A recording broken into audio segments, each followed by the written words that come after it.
Selamat pagi, salam sejahtera. Terima kasih karena bersama dengan saya di Nazilin Unity Channel. Saudara-saudara sekalian, hari ini akhirnya Fahmi Fadzil tampil memberikan kata dua kepada pemimpin PAS. Fahmi tuntut Dusuki, pentadbir Facebook N13 Kuang, mohon maaf dalam tempoh 24 jam, dipetik daripada Harapan Daily. Menteri Komunikasi dan Digital Fahmi Fadzil memberi tempoh 24 jam kepada penceramah Ahmad Dusuki Abdul Rani dan pentadbir laman Facebook N13 Kuang yang memfitnah kononnya beliau menyampaikan ceramah politik di sebuah masjid di Rawang supaya memohon maaf secara terbuka. Pengarah Komunikasi Pakatan Harapan PH itu juga meminta dua individu berkenan supaya menarik balik tuduhan atau berdepan tindakan saman.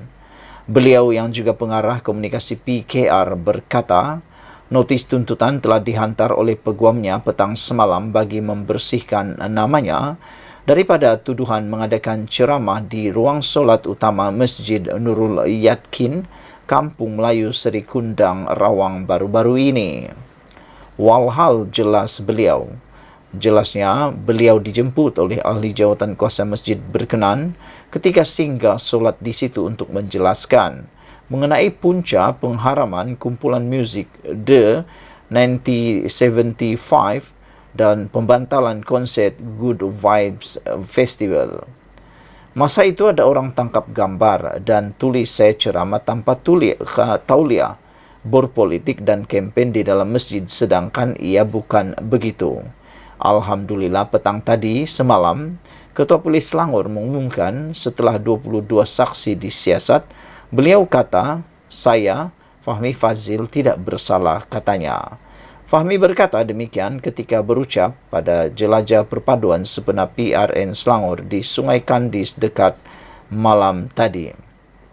Turut hadir Timbalan Presiden PKR Rafizi Ramli, Pengarah Strategik PKR Akmal Nasrullah Muhammad Nasir, Setiausaha Organisasi DAP Steven Sim Chikong, dan calon Pakatan Harapan PH bagi Dewan Undangan Negeri Dun Sungai Kandis, Zamawi Ahmad Mughni. Saudara-saudara sekalian, ini memang satu perkara yang paling menarik perhatian kita sekali apabila akhirnya Fahmi Fadzil mengambil keputusan yang paling menakutkan ramai orang. Sekian dulu untuk kali ini. Jangan lupa kamu tinggalkan komen Anda tentang isu kali ini. Saudara-saudara sekalian, apa yang lebih menarik lagi ialah ada beberapa fakta yang kita petik daripada Harapan Daily juga ialah tindakan enggan bersalaman akibat fahaman takfiri, bukti PAS jauh dari politik matang, dipetik dari Harapan Daily. Klip video tular baru-baru ini yang memaparkan seorang individu enggan bersalaman dengan calon wakil rakyat Pakatan Harapan PH, Muhammad Faiz Fadzil, dianggap berpunca daripada pemikiran takfiri. Ahli jawatan kuasa pimpinan Amanah Nasional berkata, kejadian seumpama itu bukan kali pertama, malah beliau pernah beberapa kali dilayan seperti dalam video tular tersebut. Katanya bukan sahaja di kursi Dun Permatang Pasir, malah di lokasi lain di seluruh negara juga beliau pernah berdepan situasi sama disebabkan pemikiran takfiri. Fakta kes ialah ketika itu saya tersampak dengan rombongan calon Perikatan Nasional yang diwakili PAS dan beliau, individu tersebut merupakan salah seorang pengiring kepada calon PAS itu. Ini satu pemikiran yang tidak sehat. Ianya membahaya terhadap masa depan generasi muda. Kepada orang Melayu Islam kerana perpecahan tidak dianjurkan oleh Islam itu sendiri, kata beliau. Ia juga akan mewujudkan konflik dalam kalangan masyarakat yang boleh menjurus kepada perkara-perkara negatif, kata beliau lagi. Perpecahan tidak akan memajukan sebuah negara, katanya ketika dihubungi Harapan Daily hari ini. Beliau berkata demikian ketika diminta mengulas mengenai insiden yang membabitkan dirinya yang ketika itu berkempen di pasar malam penanti bagi menghadapi pilihan raya negeri PRN 12 Ogos ini. Mengulas lanjut, Faiz yang merupakan calon Dewan Undangan Negeri Permatang Pasir menyifatkan budaya politik matang dalam PAS hanyalah slogan dan mainan politik. Politik matang dalam PAS ini jauh, hakikatnya mereka tidak langsung menganjurkan politik matang kerana menganjurkan perpecahan, menyerang orang dengan pemikiran takfiri yang dilihat boleh mewujudkan konflik berpanjangan. Politik matang ini perlu berdasarkan pada fakta, nilai politik dan juga wawasan sebuah parti seperti agenda ekonomi, tetapi semua ini tidak wujud langsung dalam agenda politik PAS hari ini bidasnya lagi. Sekian dulu untuk kali ini. Jangan lupa tinggalkan komen Anda, tekan butang subscribe. Kita jumpa lagi. Bye-bye. Hello saudara-saudara sekalian. Apabila kita melihat hantaran daripada Ustaz Ahmad Dusuki Abdurrani di dalam hantaran beliau, iaitu beliau menulis tentang betapa liciknya DAP sehingga PM pun kena pertahankan mereka. Apa sahaja kejahatan dan keburukan mereka diperlihat cantik oleh Perdana Menteri kita. Akhirnya beliau bukan sahaja disindir oleh netizen, tetapi juga akhirnya dikejam habis. Nik Abduh pun kena sailang. Dusuki disindir selepas anggap Perdana Menteri bertahan DAP. Dipetik daripada Harapan Daily. Dalam hantaran terkini Ustaz Ahmad Dusuki Abdurrani, beliau menulis yang akhirnya orang Islam dan bangsa Melayu pula dipersalahkan. Dari satu saja kerusi Parlimen DAP satu masa dahulu melonjak ke 40 lebih pada hari ini. Kekal mempertahankan prinsip Malaysian pun masih tak halang lagi Islam dan Melayu di tanah air sendiri pun. Perdana Menteri ini tak ada perasaan terhadap agama dan bangsakah? Itu soalan Ustaz Ahmad Dusuki. Tetapi Anwar Ibrahim telah pun menjawab menafikan dakwaan itu dengan mengatakan DAP tak pernah halang peruntukan untuk Islam Melayu. Bekas ahli jawatan kuasa Dewan Ulama PAS Ahmad Dusuki Abdurrani menjadi bahan sindiran orang ramai selepas melemparkan tuhmahan bahawa Perdana Menteri mempertahankan apa sahaja kejahatan dan keburukan DAP. Menurut beliau, orang Islam dan bangsa Melayu pula dipersalahkan lantaran mempertahankan DAP yang dianggapnya licik. Dia yang dahulunya kalah di kerusi Dewan Undangan Negeri Dun Kota Anggerek pada pilihan raya umum ke-14 juga mengaitkan pertambahan jumlah kerusi parlimen milik DAP. Dia betapa liciknya DAP, kata beliau, sehingga PM pun kena pertahankan mereka. Apa sahaja kejahatan dan keburukan mereka diperlihatkan cantik oleh Perdana Menteri kita yang akhirnya orang Islam dan bangsa Melayu pula dipersalahkan, kata Dusuki lagi. Dari satu kerusi Parlimen DAP satu masa dahulu melonjak ke lebih 40 hari ini, tulisnya di Facebook. Malah dilihat jauh berbeza dengan sikap politik budiman dimiliki bapa saudaranya, bekas Mursyidul Ampas almarhum Tan Sri Nik Abdul Aziz Nikmat. Dusuki menganggap Anwar seperti tiada perasaan terhadap Islam dan Melayu. Beliau kata DAP kekal mempertahankan prinsip Malaysian pun masih tak halang lagi Islam dan Melayu di tanah air sendiri pun.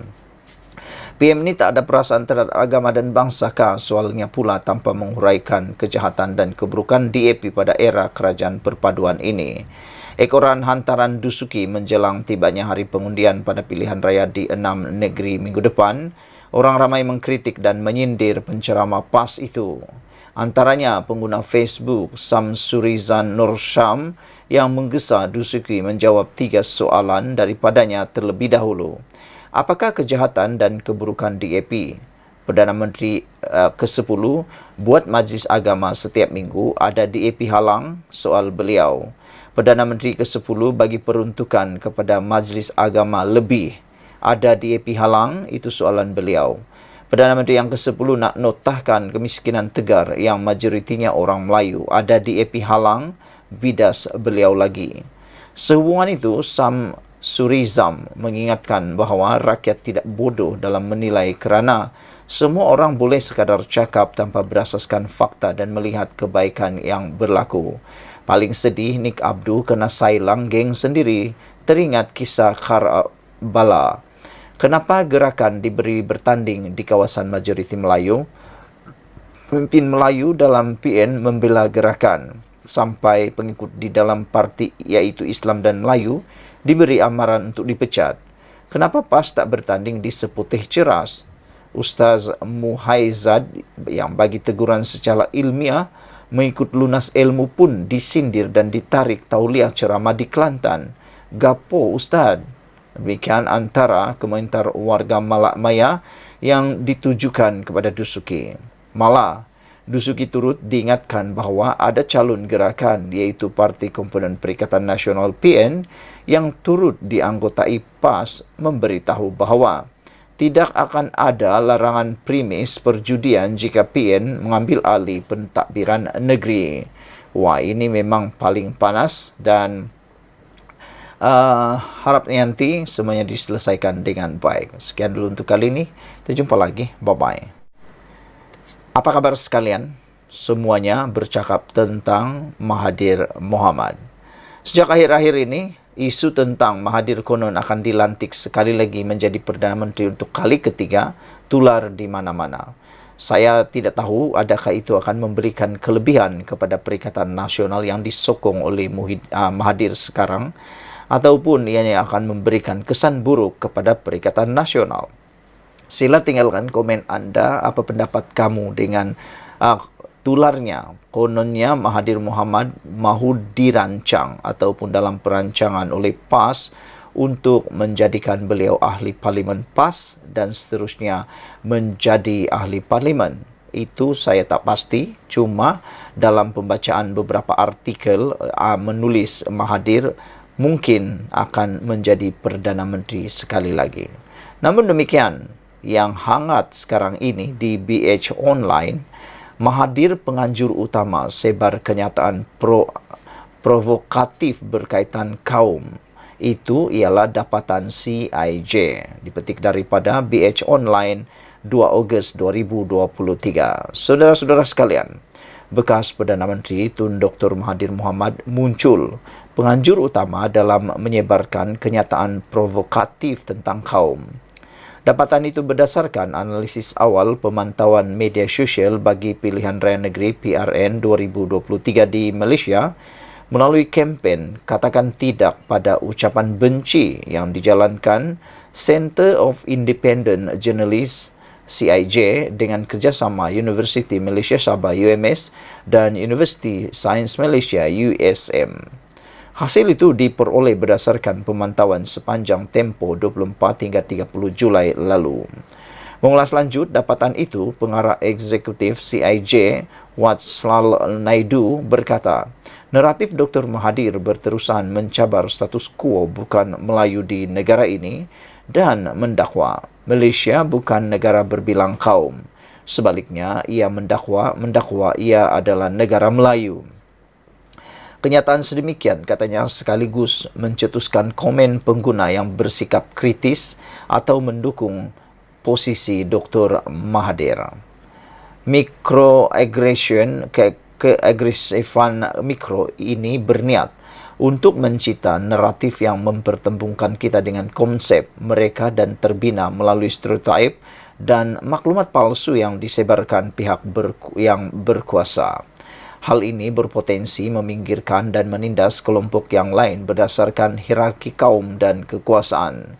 Rakyat Malaysia bukan Melayu juga mula meluahkan pandangan mereka soal dikotomi bukan Melayu dan naratif yang memecah belahkan ini menggugat rasa kekitaan dan perasaan untuk menyumbang kepada negara ini.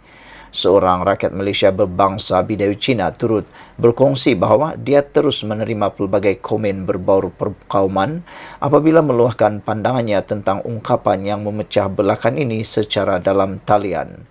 Justru kita yang berada dalam keadaan berbahaya sekiranya tidak segera menggesa kebertanggungjawaban dari pihak berkuasa apabila mereka terus menanam rasa benci terutamanya dalam kalangan anak muda di Malaysia, katanya dalam kenyataan hari ini.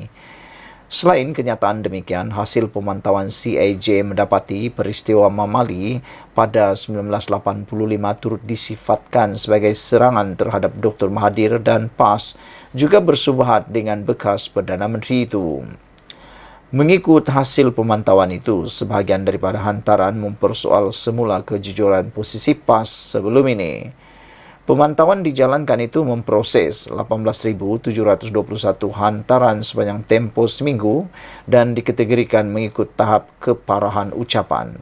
Hasil pemantauan CIJ menemui hampir 85,08% atau 15.927 hantaran daripada hantaran media sosial berada pada tahap 1 yang mengandungi komen umum dan perbezaan yang tidak menyinggung dalam isu diperhatikan.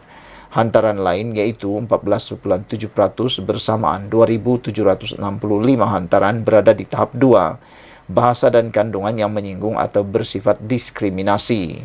0,13% atau 25 hantaran di tahap 3, bahasa dan kandungan yang menyahmanusiakan atau agresif, dan 0,02% 2 hantaran di tahap 4, bahasa dan kandungan yang membabitkan seruan atau ajakan kepada keganasan. Pemantauan sama menyimpulkan bahawa naratif umum bagi semua hantaran ini masih berpusat pada isu bahasa, bangsa, agama, gender dan sasaran terhadap komuniti lesbian, gay, bisexual, transgender dan pelik. Bagaimanapun, ia tidak sampai ke tahap keparahan ucapan benci yang tinggi.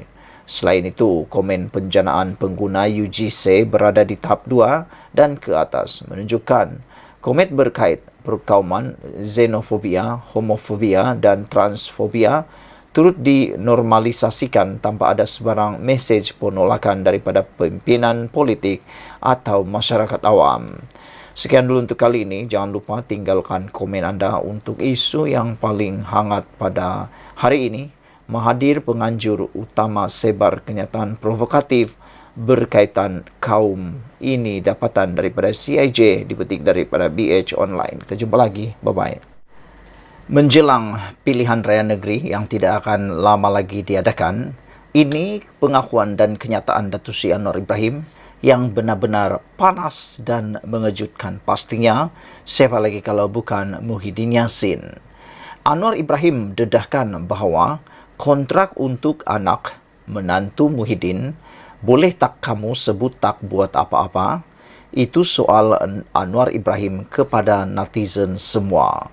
Saudara-saudara, dipetik daripada Sinar Harian. Datuk Seri Anwar Ibrahim meminta Tan Sri Muhyiddin Yassin supaya menunjukkan beliau tidak menyalahgunakan kuasanya ketika menjadi Perdana Menteri. Berucap pada ceramah jelajah perpaduan di Semenyih pada Selasa malam, Perdana Menteri mendakwa Muhyiddin yang juga pengerusi Perikatan Nasional PN telah mengayakan kroni dan keluarganya. Dakwa pengerusi Pakatan Harapan PH itu lagi, negara ini telah rosak kerana tindakan Perdana Menteri yang hanya menjaga kuasanya dan keluarga sendiri. Muhyiddin sakau sini sana, kata Anwar Ibrahim. Dia boleh maki saya berbakul-bakul, tetapi dia tak boleh tegur atau kecam saya atas alasan saya guna kuasa untuk sakau duit negara ini, kata Datuk Seri Anwar Ibrahim. Saya nak tanya Muhyiddin, dok cakap banyak sangat, boleh tak kamu sebut tak buat apa-apa? Kayakan kontrak anak kamu dan menantu kamu, tetapi kamu cakap bersih, ujarnya dalam ceramah berkenan. Anwar menegaskan beliau juga telah melihat fail-fail yang dipercayai berkaitan unsur penyalahgunaan kuasa. Ada orang pula cakap, ya betul Tan Sri bersih, saya sekarang tak macam dulu, saya tak tengok fail. Sekarang saya tengok fail sebagai Menteri Kewangan, jelas beliau. Pada 9 Februari lalu, Muhyiddin menafikan dakwaan beliau terlibat memberikan kontrak sistem imigresen bersepadu nasional kepada syarikat IRIS Corporation Berhad yang dikaitkan dengan menantunya. Menurut Muhyiddin, ia merupakan satu fitnah yang sengaja dilakukan dan direka untuk mencalarkan maruahnya dan keluarga. Ahli Parlimen Pagoh itu juga mendakwa perkara tersebut adalah sebahagian daripada siri tohmahan jahat daripada terhadap dirinya yang dilakukan oleh Kerajaan Pakatan Harapan Barisan Nasional pimpinan Anwar Ibrahim, kata Datuk Seri Muhyiddin lagi. Saudara-saudara sekalian, yang lebih kontroversi lagi ialah apabila Anwar Ibrahim menggelar ataupun menyatakan Muhyiddin sakau sini sana. Dia boleh maki saya berbakul-bakul, kata Anwar Ibrahim. Tetapi dia tak boleh tegur atau kecam saya atas alasan saya guna kuasa atau sakau duit negara ini. Saya nak tanya Muhyiddin, dok cakap banyak sangat, boleh tak?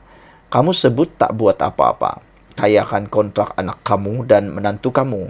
Tetapi kamu cakap bersih, ujar Anwar Ibrahim dalam ceramah berkenan.